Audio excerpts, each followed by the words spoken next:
Ko'pchilik ota-onalar aynan Ramazon oyida bu xatolarni qilishadi. Hozir men sizga bu xatolarni birma-bir sanab beraman. Iloji boricha bu xatolarni qilmaslikka harakat qiling. Birinchisi, farzandingizni bog'chaga o'z vaqtida olib keling. Chunki bolalar bog'chasini o'zini kun tartibi bor. Har bir kun tartibida daqiqalar to'g'ri taqsimlangan, bu bolani foydasi uchun. Siz bolangizni vaqtida olib kelmasangiz bog'chaga, bog'chada ishoning, eng qiziq vaqtlar soat 8 dan boshlanadi. Aynan bu vaqtlarni o'tkazib olgandan keyin bolani qiziqishi tugaydi va ertasiga bog'chaga bormayman degan injiqliklar paydo bo'ladi. Ikkinchi xato, kech uxlash. Ko'pchilik ota-onalar ro'za oyida kechqurun uxlamaydilar va bolani kun tartibi buziladi.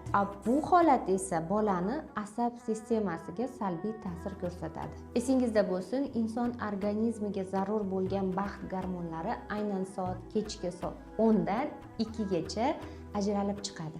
Bola aynan shu vaqtda uxlagan bo'lishi zarur. Siz uxlamasangiz ham bolani vaqtida dam olishiga to'g'ri muhit yaratish biz ota-onalarning vazifasi. Balki men aytmagan xatolar ham qolib ketgan bo'lishi mumkin. Buni obunachilarimizdan so'raymiz. Bola tarbiyasi uchun Ramazon oyida qanday men aytmagan xatolar takrorlanadi? Izohlarda yozib qoldiring.